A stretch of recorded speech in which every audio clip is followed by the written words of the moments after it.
घोड़ा उससे आगे है, लेकिन घोड़े के ऊपर उतना बोझ लाद दो जितना गधे पे लाद देते हो, घोड़ा भी नहीं दौड़ पाएगा।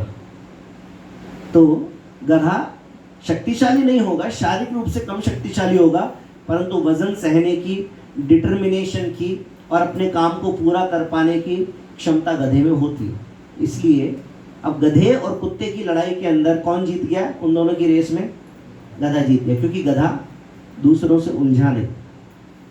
अगर आप दुनिया में लोगों से उलझते रहेंगे तो आप आगे नहीं बढ़ सकेंगे। शैतान आपको कई बातों में उलझा के रखेगा, और कभी वो आपको टीवी में उलझा देगा, कभी वो आपको दोस्ती यारी दोस्ती में उलझा देगा, कभी किस चीज़ में उलझा देगा, और इस प्रकार से वो आपको दुनिया की दौड़ में पीछे कर देगा।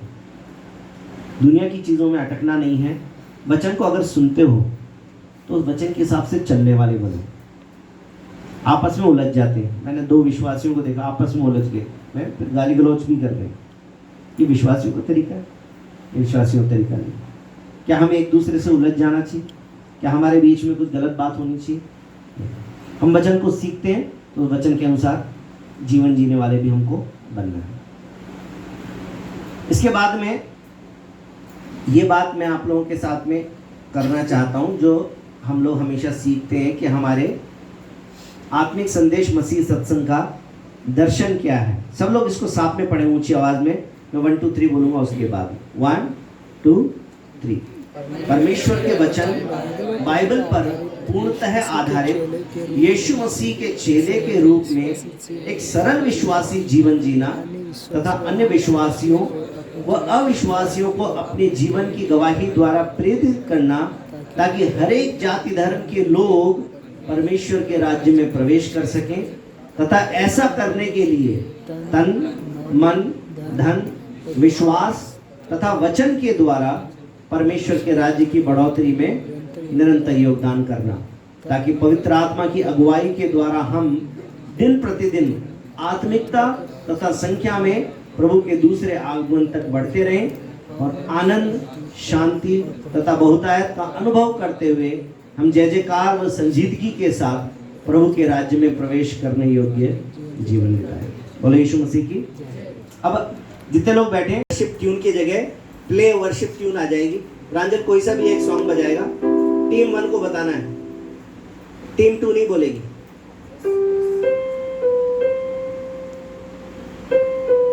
यीशु मसीह भरोसा मेरा। आप टीम 1 हो? प्यारे पिता, सही है, सही बताया? टीम 1 वाले तो कौन सा सॉन्ग है? यीशु मसीह तेरे जैसा है कोई नहीं। तो जहाँ पे बजाया वहीं से बताओ, ऐसे बीच में से मत बोलो। है अंताक्षरी के अंदर कोई बीच में से गा सकता है क्या? नहीं। चलो नेक्स्ट प्रांजल, नेक्स्ट टीम 2 का नंबर है, टीम 1 का नहीं है। प्रांजल थोड़ा सा ऐसा बजाओ कि इनको पता ना चले।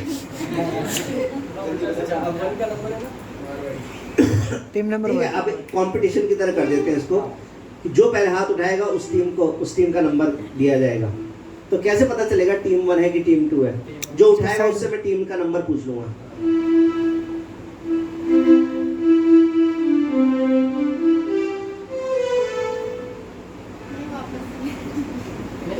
पूनम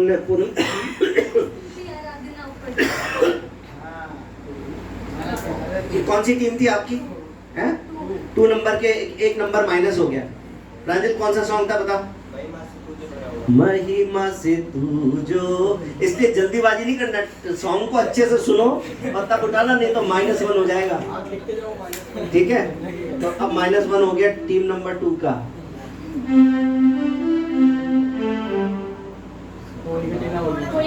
ये बता दिए कौन सी टीम है? 1 के -1 हो गए। खाली हाथ उठाना था, खाली हाथ उठाना था, बता नहीं था। बताना तब था जब मैं पूछूंगा। इन्होंने तो फट से बोल दिया, तो दोनों के माइनस, तब दोनों टीम बराबर हो गई। ठीक है, अब अगला नंबर।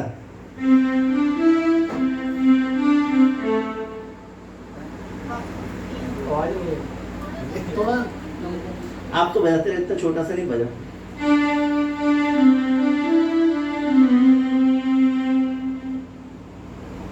आपकी टीम कौन सी और आपकी? तो पहले 2 को मौका देंगे, उन्होंने पहले से हाथ उठा दिया। करे मई मौज की पैदा हुआ बनारस। क्या बोला? करे मई मौज की पैदा हुआ बनारस। आप बताओ। आराधना हो आराधना। Very good. आराधना हो आराधना। तो टीम नंबर 1, टीम नंबर 1 के 1 नंबर प्रेरणा जी एक लिख लो कहीं पे।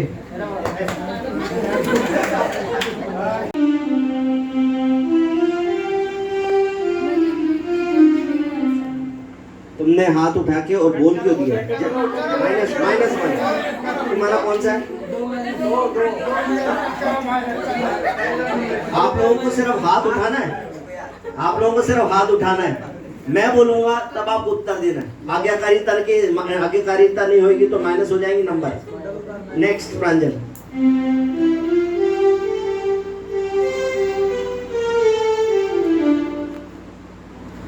आप रुको नहीं, आप बजाते रहा करो।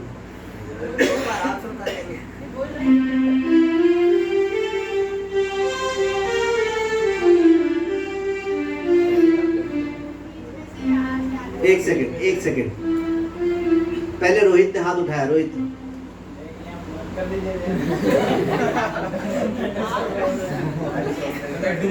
एक मिनट, रोहित का नंबर है। नहीं थोड़ा सा नहीं, माइनस हो जाएगा। आप तो हाथ उठा दिया। नहीं फिर भी माइनस, हाथ नहीं उठाया। दूसरे की अपॉर्चुनिटी कट कर दिया आपने, माइनस हो गया। माइनस हो गया। टीम 1 का तो माइनस हो गया। हाथ तभी उठाओ जब मालूम हो। अब आपका नंबर है।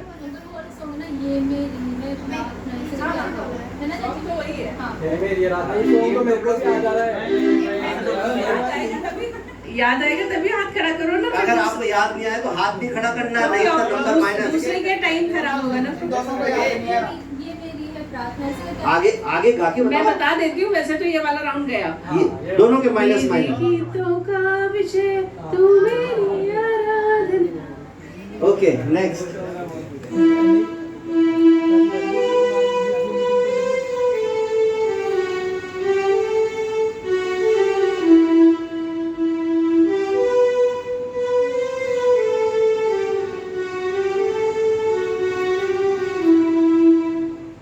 जो उसका कैची पार्ट है ना वो बजाओ तो सबके।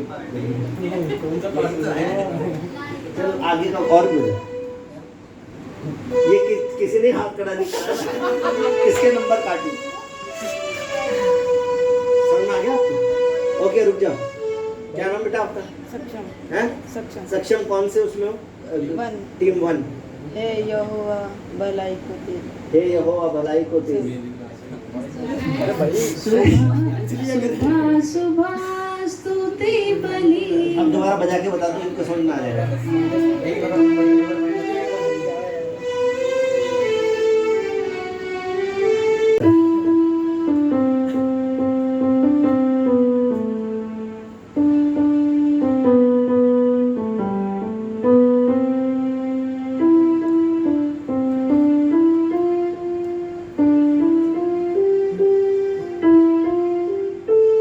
दोनों के माइनस कर दो, दोनों टीम के।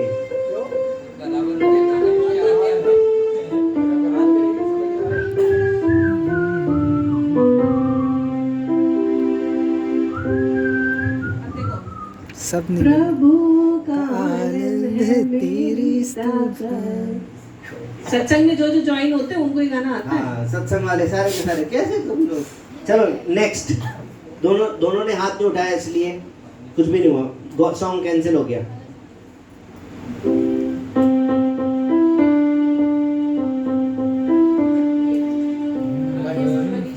एक पहले मनीष ने हाथ उठाया था। मनीष कितना नंबर टीम है? 1 नंबर। सेकंड नंबर इन्होंने उठाया था हाथ। भजन कर कौन सा नंबर? कितना नंबर है? फर्स्ट नंबर अरे वाह, आप भी 1 नंबर से शुरू।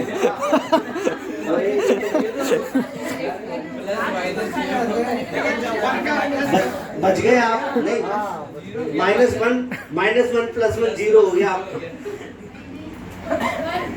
1 कैसे होएगा? नहीं 0 हो गया। ये तो शुक्र है कि इसने बचा लिया आपको।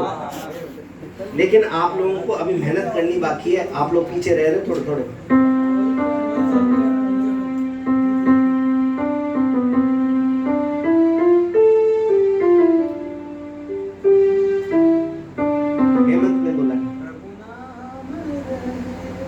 ये दूसरी दूसरी पॉइंट बार है नहीं नहीं क्वांटिटी में अंकल वैसे तुमने सही गाना नहीं बताया, गाना मतलब ट्यून, मतलब जो ट्यून के हिसाब से बताओ ना अंकल। नहीं वही है ट्यून के हिसाब से उसने ट्यून के हिसाब से बताया, इसीलिए नंबर दे रहा हूँ।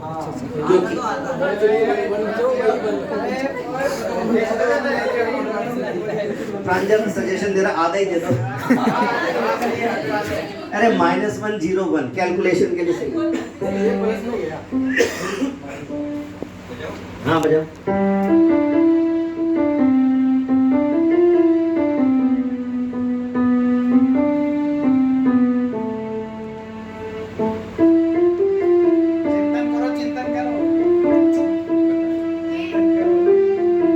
चलो बस। पायल ग्रुप नंबर बिल्कुल सही जवाब। टीम नंबर 1 बचा ले तुमको पायल ने। आप पायल की ताली बजाओ, तुमको आगे निकाल दिया उसने, नहीं तो टीम नंबर 2 से हार जा रहे थे। चलो नेक्स्ट सॉन्ग ध्यान से सुनो।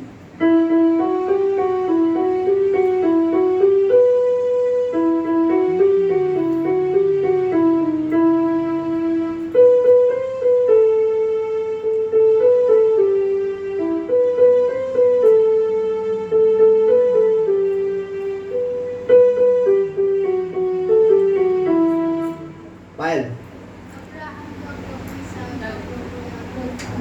-1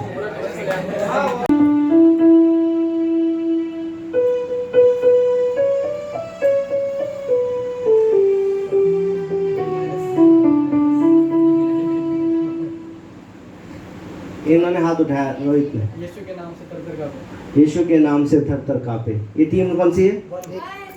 चलो अब इन्हीं का नंबर मिल गए सारे। टीम नंबर 2 आप लोग पीछे कैसे रह गए?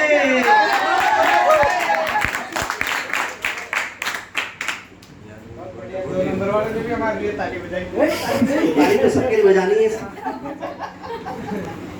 चलिए अब इस अधिकारी हैं और हमारे प्रिय भाई भी हैं, तो उनके लिए और उनके साथ में उनकी धर्मपत्नी हमारे बीच में है, तो दोनों के लिए एक बार जोरदार ताली बजाएंगे।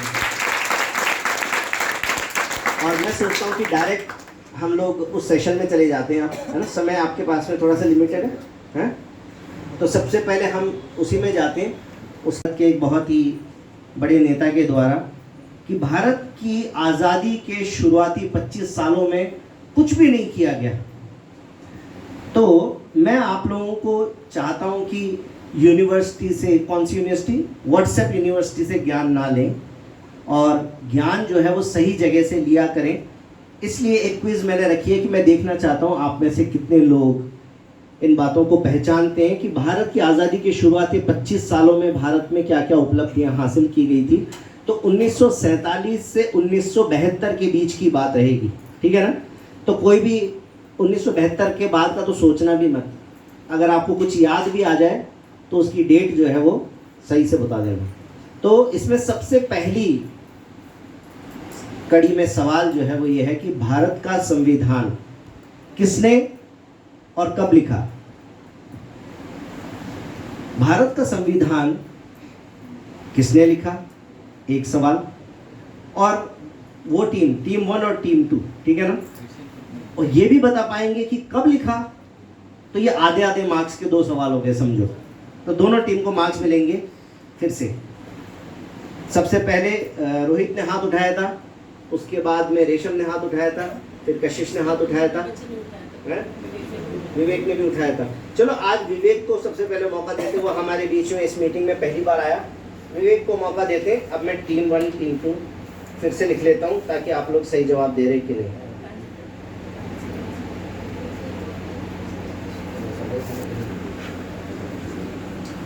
ठीक है, तो विवेक जवाब देंगे। डॉक्टर भीमराव अंबेडकर ने कॉन्स्टिट्यूशन लिखा था। डॉक्टर भीमराव अंबेडकर ने कॉन्स्टिट्यूशन लिखा था, ये विवेक बता रहे हैं। कितने लोग एग्री करते हैं? जो लोग एग्री नहीं करते उनको दूसरा नाम बताना पड़ेगा कि किसने लिखा था। देखो अब तुरंत सब एग्री हो गए। ऐसे भेड़ चाल नहीं चलनी हमको, हमको अच्छे से ज्ञान रखना। डॉक्टर भीमराव अंबेडकर ने लिखा था। कब लिखा था? देखो 26 नवंबर 1949 को बनकर तैयार हो गया था और दुनिया के सामने पेश किया था 26 जनवरी 1950। इस बात के लिए तो ताली बनती, जोरदार ताली बनती विवेक के लिए। और विवेक जो है अभी कौन सी क्लास में? 11th। अभी 11th में आया, लेकिन ये आईएएस का एस्पिरेंट है, सिविल सर्विसेज में जाना चाहता है। इसने अभी से क्लियर कर रखा है, इसने और उनकी बहन राखी। राखी हाथ उठाए जरा। राखी भी पहली बार हमारे बीच में आई है। ये दोनों मेरे बुआ का लड़का है विनोद, उनके बच्चे हैं और दोनों एक ही क्लास में और एक ही साथ दोनों का एक ही एस्पिरेशन है कि दोनों सिविल सर्विसेज में जाना चाहते हैं। बहुत ही क्लियर है इनके माइंड में। तो परमेश्वर का बहुत धन्यवाद हो। बिल्कुल सही लिखा, सही बात बताई आपने कि 7 मेंबर की कमेटी बनाई गई थी और उस कमेटी के जो चेयरमैन थे वो डॉक्टर B.R. अम्बेडकर थे। 26 नवंबर 1949 के अंदर उन्होंने इसको कंप्लीट में होता है, इसलिए 1952 में संसार के सबसे बड़े लोकतंत्र के अंदर ये किया गया first free and fair national election, जिसमें 60% पॉपुलेशन ने वोट किया था। ये बहुत बड़ी बात है। बहुत सारी कंट्रीज की टोटल पॉपुलेशन के कई गुना लोगों ने वोटिंग की थी।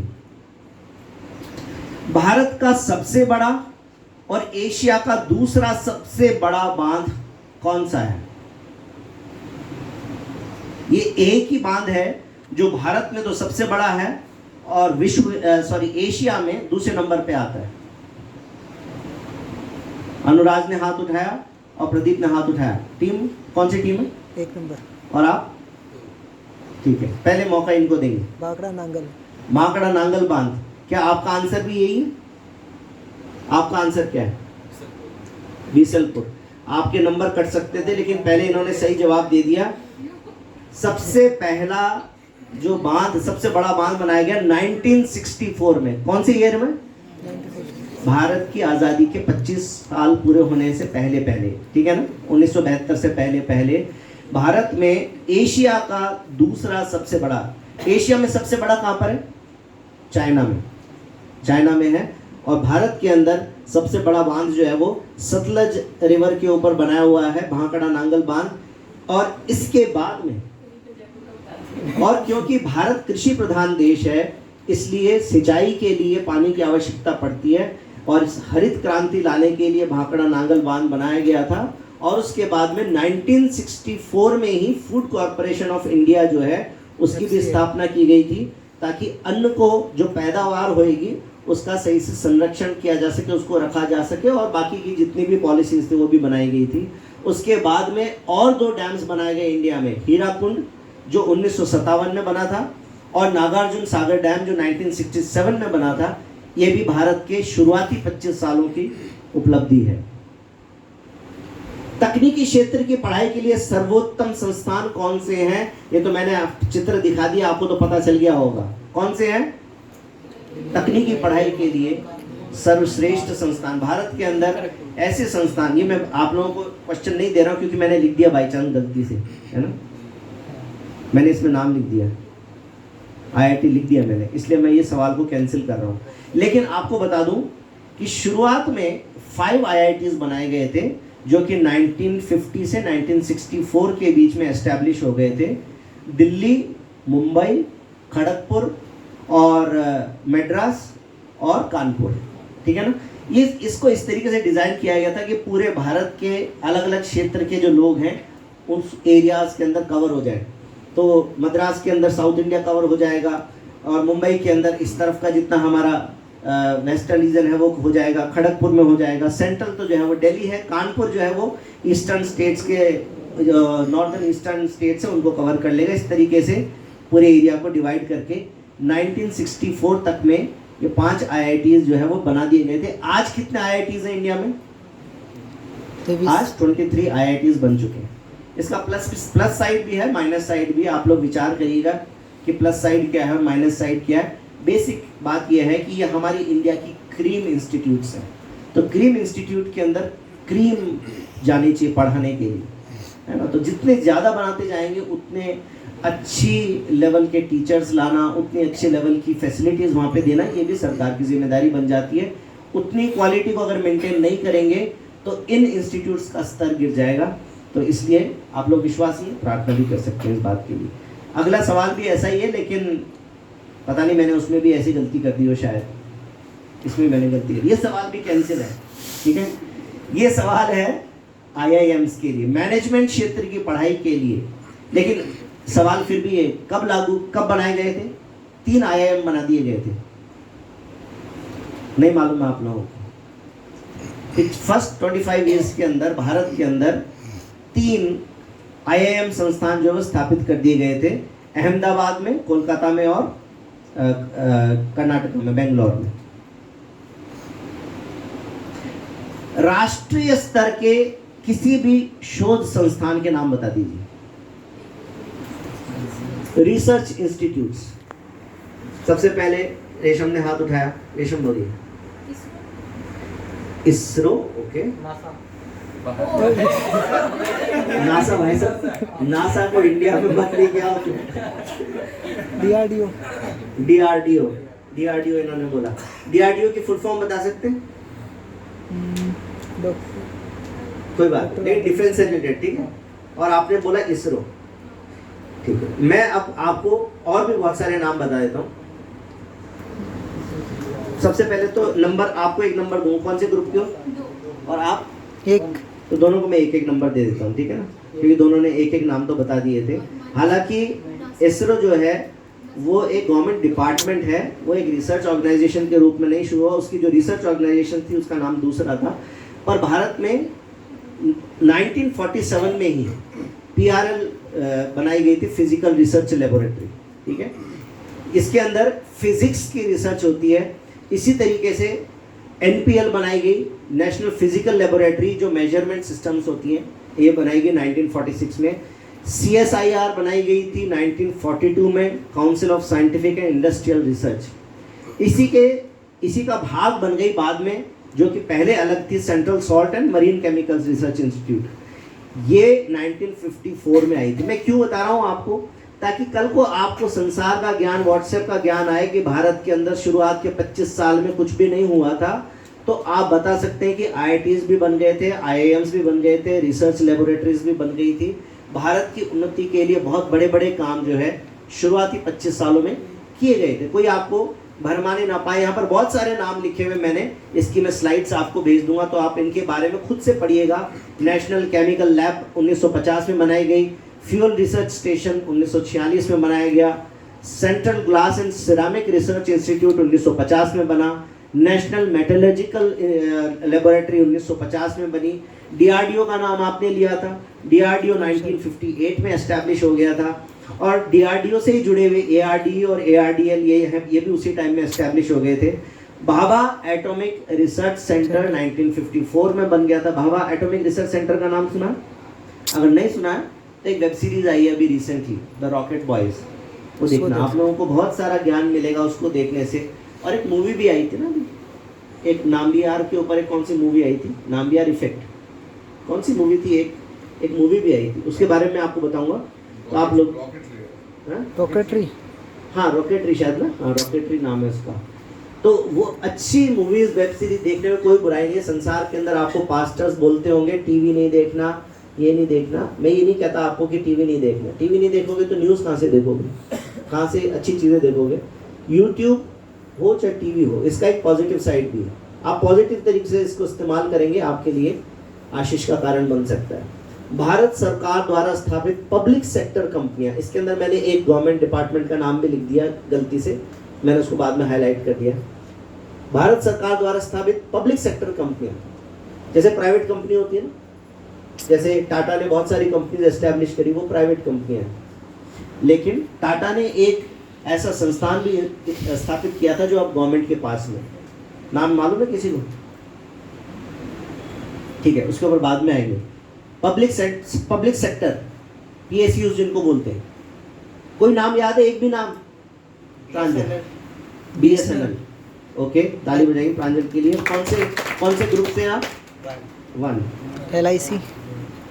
LIC जो है उसको PSU की तरह एस्टेब्लिश नहीं किया है, लेकिन फिर भी मैं आपको नंबर दे दूंगा क्योंकि आप तो इन्हीं के ग्रुप के हो। और कोई नाम? Hindustan petroleum limited, Hindustan petroleum, GAIL GAIL और भेल। बहुत बढ़िया। अब मैं आपके सामने कुछ एक नाम आपके सामने खोल देता हूँ, बहुत सारे नाम आपको मालूम है, मैंने सारी लिस्टिंग नहीं की है यहाँ पर, मैंने सिर्फ वो लिस्टिंग की है जो शुरुआत के 25 सालों में एस्टैब्लिश कर दी गई थी। इसरो का नाम मैंने लिख दिया था इसलिए मैंने उसको अलग से हाईलाइट कर दिया। वो 1969 में एस्टैब्लिश हो गया था, लेकिन वो PSU नहीं है, ठीक है। हिंदुस्तान एरोनॉटिक्स 1940 में एस्टैब्लिश हो गया था। ONGC नाम मालूम है ONGC का? ऑयल एंड नेचुरल गैस, जो हमारे भारत के अंदर जितना भी खनन होता है और तेल निकलता है, गैस निकलती है, उसके लिए काम करते हैं। भारत हैवी इलेक्ट्रिकल्स लिमिटेड, भेल, भेल का नाम लिया था किसी ने? हाँ, भेल, ये 1964 में एस्टैब्लिश हुआ।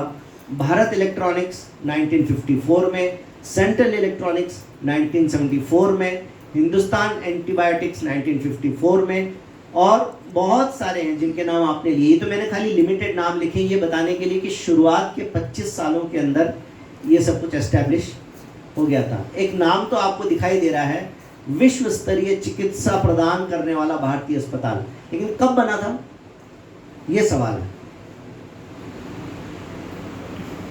इस पे हाथ नहीं उठेगा मुझे मालूम है। ये 1956 में एस्टैब्लिश हुआ था। एम्स है all India institute of medical sciences. आप लोगों को इनके फुल फॉर्म मालूम होने चाहिए। एम्स तो सब बोलते हैं, कितने लोगों को मालूम है कि इसको ऑल इंडिया मेडिकल है? हम लोगों को उनके फुल फॉर्म भी मालूम रहने चाहिए। जैसे भेल बोल दिया, भेल का मतलब क्या है? ONGC बोल दी, गेल बोल दिया आपने, गेल का फुल फॉर्म क्या है? तो आपको मालूम होना चाहिए, gas authority of India limited, ठीक है।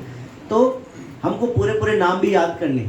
आगे के क्विज जो होंगी उसमें स्पिरिचुअल क्विज के साथ में मैं इस तरीके से संसारिक क्विज भी मिक्स करता रहूँगा। इसके अलावा ये तो 1956 में बना था। इसके अलावा मौलाना आज़ाद मेडिकल कॉलेज 1958 में एस्टैब्लिश हो गया था। गोविंद वल्लभ पंत 1961 में हो गया था। और ICMR, जो आज सारे डॉक्टर्स जितने भी हैं, सारे प्रैक्टिशनर्स हैं, वो जैसे हम लॉयर्स होते हैं, वो हमेशा बार काउंसिल का पार्ट बनते हैं, ठीक है ना। उस प्रकार से जितने भी डॉक्टर्स होते हैं वो ICMR का पार्ट होते हैं, प्रोफेशनल प्रैक्टिस करने के लिए। ICMR 1948 में एस्टैब्लिश कर दी गई थी। आज यदि कोई डॉक्टर गड़बड़ी करता है और अपने प्रोफेशन के खिलाफ जाकर कुछ अनैतिक काम करता है तो उसकी रिपोर्ट कहाँ पे की जा सकती है? ICMR में की जा सकती है। जिस प्रकार से लॉयर गलत करेगा तो उसकी शिकायत बार काउंसिल में की जा सकती है, ठीक है ना। ऐसा नहीं कि वकील जो मर्जी कर सकते हैं। वकील अगर गलत करेंगे, कुछ अनैतिक करेंगे या अनप्रोफेशनल काम करेंगे तो उनकी रिपोर्ट हो सकती है।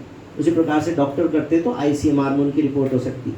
तो कहने का मतलब ये है कि शुरुआती कई यहाँ इनवाइट किया यूथ के साथ, और जो क्विज था उसमें से बहुत से सवाल हमने भी पढ़े थे, याद भी थे, और बहुत से जवाब याद नहीं है।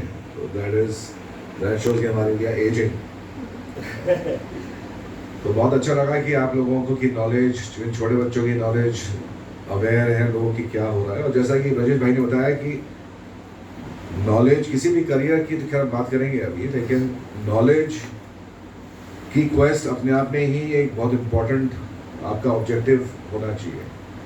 जैसे बताया कि कुछ भी आया व्हाट्सएप पे, आजकल चीज़ें कितनी ईजी हैं टेक्नोलॉजी के साथ। कोई भी सवाल है आपका, गूगल पे उसका जवाब है, राइट।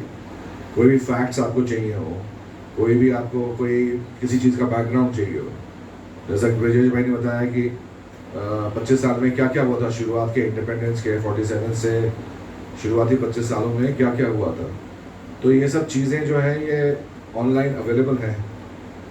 एक टाइम था जब हम लोग पढ़ाई करते थे या प्रिपेयर करते थे, तो उस टाइम इंफॉर्मेशन लेने के लिए लाइब्रेरीज में जाना पड़ता था। वहाँ फ़ोटोकॉपी मशीन नहीं होती थी, घंटों घंटों बुक्स निकालनी पड़ती थी, बुक्स की कॉपीज़ नहीं होती थी। तो कोई पहले अगर बुक ले गया तो वो बुक आपको कोई 15 दिन बाद मिलती थी।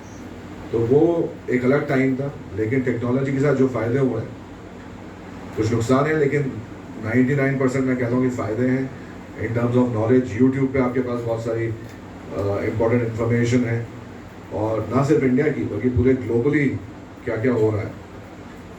तो जब आप बात करते हैं नॉलेज की, तो नॉलेज इज़ पावर, और नॉलेज का एक क्वेस्ट होना चाहिए, चाहे किसी भी करियर में हो, ठीक है ना। मैं मानता हूँ सारे करियर, चाहे आप लॉयर हो, doctor, engineer, CA, civil service में IAS IPS हो, ये सब करियर्स हैं। लेकिन नॉलेज जो है वो एक अलग क्वेस्ट है, और उसके लिए जैसे कि भैया राजेश भाई ने बताया है कि इसके लिए लगातार हम लोगों को इसमें प्रयास करते रहना चाहिए, और न सिर्फ फैक्ट बेस्ड। अभी बहुत सारे सवाल जो पूछे गए थे वो थे फैक्ट बेस्ड, ये क्विज था, लेकिन इनका बैकग्राउंड कैसे था, वो कैसे क्यों एग्जिस्टेंस में आए, क्या उनकी ज़रूरत थी। जैसे IITs थे तो वो किस विजन के साथ IITs को इस्टेब्लिश किया गया इंडिया में, ये एक विजन था। उस टाइम शुरू में 5 थे, अब 23 हो गए हैं। उसी तरह ऑल इंडिया मेडिकल एम्स जो था, all India institute of medical science, वो एक था, अब बहुत सारे मेडिकल साइंस इंस्टीट्यूट्स हो गए हैं। तो ये एक विजन था उस टाइम की जो भी लीडरशिप थी कि धीरे धीरे ये भी हम स्टैब्लिश कर रहे हैं और धीरे धीरे आगे बढ़ेंगे, ये इंस्टीट्यूट्स बढ़ेंगे, आपको बेस्ट नॉलेज आपको मिलेगी। इंडियन स्टूडेंट्स को विदेश जाने की ज़रूरत नहीं पड़ेगी, उनको बेस्ट जो भी उनकी एजुकेशन है वो यहाँ पे होगी। और जैसा कि आप जानते हैं आज की तारीख में माइक्रोसॉफ्ट है, गूगल है, जितने बड़ी बड़ी कंपनीज हैं में बहुत से CEOs इंडियन रह चुके हैं, और अभी भी प्रेजेंट में जो CEOs हैं वो इंडियंस हैं जो कि IIT से पढ़े हुए हैं और दूसरे इंजीनियरिंग कॉलेज से पढ़े हुए हैं। तो ये उन लोगों का विजन था। तो कोई भी फैक्ट हम जानते हैं तो उसका बैकग्राउंड भी हमें जानने का प्रयास करना चाहिए, वो नॉलेज है, सिर्फ फैक्ट बेस्ड नहीं, बट आपका रीजनिंग, क्योंकि आपको बैकग्राउंड मालूम होगा तो आप किसी आर्ग्यूमेंट भी कर सकते हैं। कोई आपको गलत तरीके से ले जाना चाहे या बताना चाहे कोई फैक्ट, तो उसके बारे में बता सकते हैं कि नहीं ये सही नहीं है, इसके पीछे जो था वो सही जो रीजनिंग थी वो ये है। तो अब मैं बात करूँगा अपने करियर के लिए, खासतौर से ब्रजेश भाई ने कहा था कि एक छोटा सा डिस्कशन हम लोग रखेंगे। आप लोग मुंह ऐसे करके बैठ सकते हैं आराम से। तो जैसा कि मैंने कहा कि सारे करियर ऑप्शंस, अब बहुत से करियर ऑप्शंस हैं यूथ के लिए, और आप सब लोग अभी मेरे ख्याल से क्लास 10th ऑनवर्ड्स और मेरे ख्याल से कॉलेज में होंगे ज़्यादातर लोग। तो करियर जो है वो आपको डिसाइड करना होगा, फैमिली से भी होगा, आपका खुद का भी इंटेंशन होगा, खुद की भी वो होगा कि किस करियर में जाया जाए। जैसे बताया गया कि 2 लोग सिविल सर्विस में इंटरेस्टेड हैं, तो मैं पहले उनसे पूछना चाहूँगा कि आपका इंटरेस्ट सिविल सर्विस में क्यों है? सर सिविल सर्विस, सर वैसे सर उसमें है ना, क्या होता है कि सिविल सर्विस में हम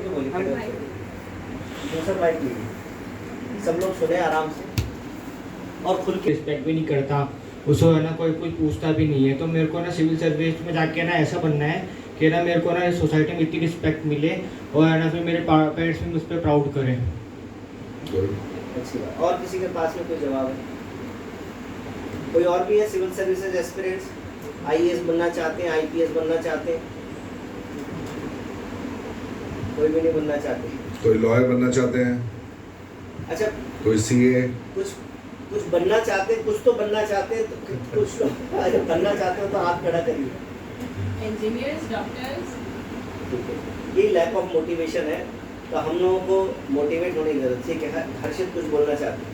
हर्षित को मुझे वैसे भारत के लिए करना था, और अभी भी। तो ठीक है, सिविल सर्विस की बात जब करते हैं तो सिविल सर्विसेज करने से पहले आपको बेसिक रिक्वायरमेंट है कि आपको एक ग्रेजुएट होना चाहिए, और वो ग्रेजुएशन किसी भी फील्ड में हो सकता है। वो आप एक BA डिग्री ले सकते हैं, BSc डिग्री ले सकते हैं, या कोई भी। मैं एक रिक्वेस्ट करूं, पहले आप अपनी पोजीशन के बारे में और जो पावर और अथॉरिटी जो आपको मिलती है उस पोजीशन में, उसके बारे में थोड़ा बताएं, ताकि मोटिवेशन इनके अंदर आए कि हमें बनना चाहिए। क्योंकि अभी तो किसी ने हाथ भी नहीं उठाया कि कोई IAS बनना चाहते हैं। मतलब इन लोगों के सोच शायद ऐसी कि ऐसी चीज़ें अनअचीवेबल है, हम तो कर ही नहीं सकते शायद, तो हम वहाँ से शुरू करके और फिर परकोलेट डाउन करें। ओके, तो मैं अभी मैं DIG हूँ, deputy inspector general of police. हमारी ऑर्गेनाइजेशन है राजस्थान पुलिस में एंटी टेरर स्क्वाड्स और स्पेशल ऑपरेशन ग्रुप SOG और ATS, इनके बारे में अखबार में आपने शायद पढ़ा होगा। तो एंटी टेरर स्क्वाड देखता है terrorist activities, mafias, drug smuggling, weapons, explosives, इनका कोई लीगल मैन्युफैक्चर, यूज़ या कोई भी अगर इसमें डील कर रहा है तो उसके खिलाफ कार्रवाई करने के लिए। इसके अलावा कोई भी बड़ी गैंग्स हैं, कोई साइबर क्राइम के केसेस हैं, उनको डील करता है। SOG का आपने पढ़ा होगा, अभी जो पेपर लीक हुए हैं उसके बारे में इन्वेस्टिगेशन SOG ने किया है। तो वो स्पेशल ऑपरेशंस ग्रुप है, उसमें ड्रग्स के अगेंस्ट, इस तरह के ऑर्गेनाइज क्राइम के अगेंस्ट में कार्रवाई की जाती है। तो मैंने 2006 में IPS ज्वाइन किया था। इससे पहले मैंने दिल्ली यूनिवर्सिटी से ग्रेजुएशन किया था, उसके बाद मैंने लॉ की पढ़ाई करी, और फिर मैं एक स्कॉलरशिप पे इंग्लैंड में जाके मैंने मास्टर्स किया अपना लॉ में। और वहाँ से वापस आने के बाद 2006 में मैंने सिविल सर्विसेज में IPS ज्वाइन किया। और राजस्थान मेरा होम कार्डर है। कार्डर वो बोलते हैं जिस स्टेट में आपको दिया जाता है। एग्ज़ाम सेंट्रल गवर्नमेंट द्वारा कराया जाता है और उसके बाद एक स्टेट आपकी स्टेट को आपको दिया जाता है। आपको यूपी दिया जा सकता है, राजस्थान, जो भी स्टेट आपको दी जाती है। और वहाँ पे आपकी फिर आप रहते हैं, आपकी पोस्टिंग रहती है, अनलेस आप डिसाइड करें कि मेरे को जाना है जैसे ऑर्गेनाइजेशन CBI में जाना है, या मेरे को NIA नेशनल इन्वेस्टिगेशन एजेंसी में जाना है, या मेरे को इंटेलिजेंस ब्यूरो में जाना है। जैसा बहुत सारे सीरियल्स और सीरीज़ बनी हुई हैं आजकल, जिसमें रॉ जो कि फॉरेन इंडियन एजेंसी है जो कि फॉरेन कंट्रीज़ में इंटेलिजेंस गैदरिंग करती है, ऑपरेशंस करती है। देखा किसी ने ऑपरेशन, वेब सीरीज़ आई हुई है, स्पेशल ऑप्स आई थी एक, स्पेशल ऑप्स करके। आप लोग डर के नहीं बैठे, बात कर सकते हो। आप लोग हाँ या ना में जवाब दिया करो, कुछ देखते तो होंगे। पुलिस पे कोई पिक्चर वगैरह देखी है आपने? मूवी देखी थी, कौन सी? रॉकी। मूवी तो का बहुत नाम सारी याद बनी हुई है, इंटेलिजेंस पे बनी हुई है, फील्ड पुलिसिंग बनी हुई है, एनकाउंटर पे एनकाउंटर, लोखंडवाला, इस तरह की सत्या, ये सब बॉम्बे मुंबई में जो भी ज्ञान वो थी अंडरवर्ल्ड से जो लिंकेजेस थी उन पे बनी हुई थी। तो हर जगह वीरप्पन पे जो एनकाउंटर हो रहा है उस पर पिक्चर बनी हुई है। तो बहुत सारी पिक्चर फिल्मों पे फिल्म बनती हैं पुलिस पे। तो 2006 मैंने ज्वाइन किया इंडियन पुलिस सर्विस, क्योंकि मेरा ये पैशन था स्कूल के दिनों से। स्कूल के क्लास 7-8 से मेरा पैशन था कि मैं IPS ऑफिसर बनूँ। और ये अपनी पूरी पढ़ाई करने के बाद फिर मैंने एग्ज़ाम दिया सिविल सर्विसेज का 2005 में, और ऑल इंडिया 73rd रैंक मेरी उस टाइम वहाँ पे आई एक बार थी। ताली बजाएंगे जोरदार। IPS में फर्स्ट रैंक थी, इसलिए मेरे को अपना होम स्टेट मिला, वरना होम स्टेट मिलना थोड़ा सा मुश्किल होता है। और इतने सारे सब्जेक्ट्स को मैनेज कैसे करें, कैसे एक एक सब्जेक्ट के लिए टाइम निकालें? देखिए, इसमें अलग अलग स्ट्रैटेजी बनानी पड़ेगी। प्रीलिम सबसे पहले, इसमें 3 भाग होते हैं एग्ज़ाम के। सबसे पहले आपका प्रिलिमिनरी एग्ज़ाम होता है जो करीब मई-जून में किया जाता है। वो एक ऑब्जेक्टिव टाइप पेपर होता है। उसमें आपको उसमें सिर्फ जनरल स्टडीज़ के 2 पेपर्स आते हैं। उसमें कोई ऑप्शनल सब्जेक्ट नहीं आता था। हमारे टाइम पे ऑप्शनल का पेपर होता था एक, लेकिन अब उसमें जनरल स्टडीज़ के पेपर आते हैं। जनरल स्टडीज़ बहुत वास्ट है। जनरल स्टडीज़ में हिस्ट्री से लेके पॉलिटिकल साइंस, पब्लिक एडमिनिस्ट्रेशन, मतलब, लेकिन बहुत हाई लेवल की नॉलेज एक्सपेक्ट नहीं करते हैं। उसमें आपकी NCERT की जो बुक्स हैं क्लास 6 to 12, ये आपका फाउंडेशन होती है प्रीलिम्स के लिए, जनरल स्टडीज़ की तैयारी के लिए। उसके अलावा अन्य हर सब्जेक्ट पे कुछ ना कुछ स्पेसिफाइड बुक्स हैं जो आपको पढ़नी पड़ेंगी। और ये चूँकि एक फैक्ट बेस्ड पेपर है, ऑप्शन आएंगे आपके 4, उसमें से आपने को एलिमिनेट करना पड़ेगा और एक ऑप्शन आपको मालूम है कि कौन सा सही है। तो ये इसमें जितनी वास्ट अमाउंट ऑफ नॉलेज आप लेंगे, तो सबसे पहले इंपॉर्टेंट ये है कि आप पुराने क्वेश्चन पेपर सिविल सर्विसेज के देखें कि पिछले 10 साल में सिविल सर्विसेज में किस तरह के पेपर आए। वो सारी बुक्स मिलती हैं, सारी अवेलेबल है। तो मार्केट से जाकर के वो बुक्स लें कि 10 साल से 15 साल में किस तरह के क्वेश्चंस हिस्ट्री से, मतलब हर सेक्शन से कुछ ना कुछ क्वेश्चन आते हैं। हिस्ट्री के 10 क्वेश्चन होंगे, पॉलिटी के 5 क्वेश्चन होंगे, पब्लिक एडमिनिस्ट्रेशन के 7 क्वेश्चन होंगे, साइंस एंड टेक्नोलॉजी से होंगे, मेंटल एबिलिटी से क्वेश्चन होंगे। तो आपको देखना है कि आपके कौन कौन से एरियाज हैं जिनसे क्वेश्चन आते हैं और किस लेवल तक के क्वेश्चन आ रहे हैं। जनरली वो क्लास 6 to 12 की जो टेक्स्ट बुक्स है उन पे बेस्ड रहते हैं प्रिलिमिनरी के क्वेश्चंस, प्रीलिम्स के एग्जाम में। उसके अलावा करंट अफेयर्स में आपको सिविल सर्विस क्रॉनिकल हो गई, मनोरमा हो गई, तो आपको ये सारी बुक्स पढ़ती साइड बाय साइड पढ़नी पड़ेगी। और आपको शेड्यूल बनाना पड़ेगा कि मैं दिन में सपोज 15 दिन में हिस्ट्री पढ़ूंगी और ये एरिया में कवर करूँगी। उसके बाद मैं पॉलिटिकल साइंस पढ़ूंगी, 10 दिन में ये पढ़ूंगी। तो आपको वो स्ट्रैटेजी आपको विद टाइम आपको बनाना पड़ेगा। और स्पेशली जो आपके स्ट्रेंथ वाले एरियाज हैं उनको बिल्कुल स्ट्रॉन्ग करना है, ताकि उसमें से कोई भी क्वेश्चन आए तो हम उसको आंसर कर सकें। हर आदमी कुछ स्ट्रॉन्ग एरियाज होते हैं, कुछ वीक एरिया होते हैं। कुछ लोगों का मैथ्स वीक होगा, तो जो वीक एरिया उसको हम बिल्कुल नहीं छोड़। जो ऑप्शनल सब्जेक्ट है आपका, आपकी डेप्थ सब्जेक्ट में, उस ऑप्शनल सब्जेक्ट में तय की जाएगी कि आपको उसमें डीप में बहुत क्वेश्चन आते हैं। तो वो आपका जो चॉइस का सब्जेक्ट जो पसंद हो आपको, वो आपको लेना चाहिए। एक तो पसंद हो, दूसरा आपका पैशन हो कि हाँ मैं तो पढ़ने में बोर नहीं हो, क्योंकि वो सब्जेक्ट आपको रोज़ पढ़ना पड़ेगा। वो सब्जेक्ट आपको 4-4, 5-5 घंटे रोज़ पढ़ना पड़ेगा। तो इसलिए वो सब्जेक्ट में आपका इंटरेस्ट होना चाहिए। सपोज मान लीजिए आपका इंटरेस्ट है हिस्ट्री में, आपने ले लिया मैथ्स, किसी ने कहा मैथ्स बड़ा अच्छा स्कोरिंग सब्जेक्ट है, पर मैथ्स में आपका इंटरेस्ट ही नहीं आता, तो आपको 2 घंटे बाद आप बोर हो जाओगे। क्योंकि हिस्ट्री में आपको इंटरेस्ट आता है या पॉलिटिकल साइंस में इंटरेस्ट आता है, जिस सब्जेक्ट में इंटरेस्ट आता है वो सब्जेक्ट एज ऑप्शन चूज करोगे, ठीक है। और जनरल स्टडीज़ की प्रिपरेशन, न्यूज़पेपर्स, हिंदू जैसे न्यूज़पेपर है, 2 न्यूज़पेपर्स पढ़ना ज़रूरी है, और सिविल सर्विस क्रॉनिकल हो गई, NCERT हो गई, ये प्रीलिम्स के लिए। प्रीलिम्स आप क्लियर कर लेंगे तो फिर मेंस के लिए कुछ कोचिंग इंस्टीट्यूट्स हैं, वाजीराम जैसे दिल्ली में बड़ा अच्छा एक इंस्टीट्यूट है, तो वो लोग आपकी तैयारी कराते हैं, उनके मटेरियल भी मिल जाता है उनका, तो वो मटेरियल लेकर के आप तैयारी कर सकते हो। वो ब्रॉडली सारी एरियाज को कवर करता है, आपके GS के भी और ऑप्शनल्स को भी, और कुछ क्लास नोट्स वहाँ से मिल जाते हैं, तो वो आपको एडिशनल पढ़ने पड़ेंगे। तो ये आप करेंगे तो अगर स्ट्रैटेजी बना कर चलेंगे तो उसमें कोई, और ये स्ट्रैटेजी टाइम आएगा जब आप खुद पढ़ेंगे और खुद अपने एरिया को आप हर सब्जेक्ट को पढ़ेंगे, आप समझेंगे कि हाँ इससे कितने क्वेश्चन आ रहे हैं, पुराने क्वेश्चन पेपर देखेंगे, इस तरह से मेरे को स्ट्रैटेजी बनानी चाहिए, तब स्ट्रैटेजी बनेगी। और फिर गाइडेंस तब अभी एक बार आप कर लें बेसिक, तो पूछ सकते हैं आप। तो एक बात मैं हमेशा बोलता हूँ कि अगर पेड़ का फल तोड़ना है तो हमारा टारगेट ही इतना है कि नीचे वाले फल तोड़ेंगे, तो नीचे वाले हाथ में आएंगे, और अगर वो भी हाथ नहीं आए, आपने उसके लिए कोई तैयारी नहीं की, तो फिर वो भी हाथ नहीं आए तो कुछ भी नहीं मिलेगा। लेकिन आपने तैयारी सबसे ऊपर के फल तोड़ने के लिए कर ली है, सीढ़ी लगा ली है आपने, तो अगर पूरी ऊपर के टॉप के फल को नहीं पकड़ पाएंगे तो भी आधे तक के फल तो आपके हाथ में आ ही जाएंगे। तो आज तक हो सकता है कि आप सिर्फ छोटी नौकरियों के बारे में सोचते थे कि हमको सिर्फ हेल्पर की नौकरी मिल जाए, हम लैब असिस्टेंट बन जाएं, हम लाइब्रेरियन बन जाएं, लेकिन आज आप एक अधिकारी के साथ में बैठे, वो आपके साथ में बैठे हुए और उन्होंने अपने अनुभव आपके साथ में साझा किए कि किस तरीके से उन्होंने पढ़ाई की, ठीक है ना। कल एक प्रेजेंटेशन जो मैंने बनाई अपने सत्संग के लिए, उसके अंदर ये मैंने ऑलरेडी इनके बोलने से पहले ये बात बनाई थी जो इन्होंने आज आपके सामने रख दी, कि अगर आप सबके पास में समय है, अभी मैंने थोड़ी देर पहले आपको बताया 3.25 करोड़ रुपए आप सबके पास में, क्योंकि 60 साल की ज़िंदगी में 3.25 करोड़ मिनट आपको जीने के लिए मिलते हैं। तो वो वायरलेस वाला माइक देना आप रखिए, अभी हो सकता है कुछ और सवाल आपके पास में आ जाए। तो समय हम सबके पास में है, योग्यता हम सबके पास में है, कोई विशेष योग्यता के साथ में कोई पैदा नहीं होता है, हर एक व्यक्ति के पास में योग्यता है। श्रम करना, मेहनत करना हम सबके हाथ में। एक व्यक्ति जो है वो सो भी सकता है और दूसरा व्यक्ति उसी समय के अंदर मेहनत भी कर सकता है। कोई उसी के अंदर PUBG खेल सकता है, कोई उसी के अंदर मोबाइल लेके और अपना टाइम वेस्ट कर सकता है, और कोई व्यक्ति उसी समय का इस्तेमाल मेहनत करने के लिए कर सकता है।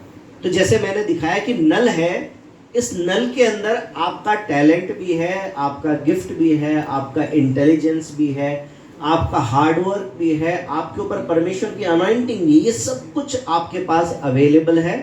लेकिन अगर आपने बुरी सोहबत यानी ऐसे दोस्तों के साथ में टाइम स्पेंड करना शुरू कर दिया जो नशा करते हैं, जो टाइम पास करते हैं, जो फालतू की बातें करते हैं, तो बातें करने में भी टाइम निकल जाएगा। तो वो सारा का सारा जो आपके टैलेंट से, आपके इंटेलिजेंस से, आपकी मेहनत से जो कुछ इकट्ठा हो सकता था इस बाल्टी में आपके करियर में, अब वो धीरे धीरे करके इन नल से बाहर चला जाएगा, ठीक है। सो जूम आउट करो। तो बुरी सोहबत सबसे इम्पॉर्टेंट है। बाइबल में लिखा है कि जो बुरा चरित्र है, बुरे चरित्र के लोगों की जो संगति है, वो हमारी क्या बोलते हैं, चरित्र को खराब कर देती है, सही है ना।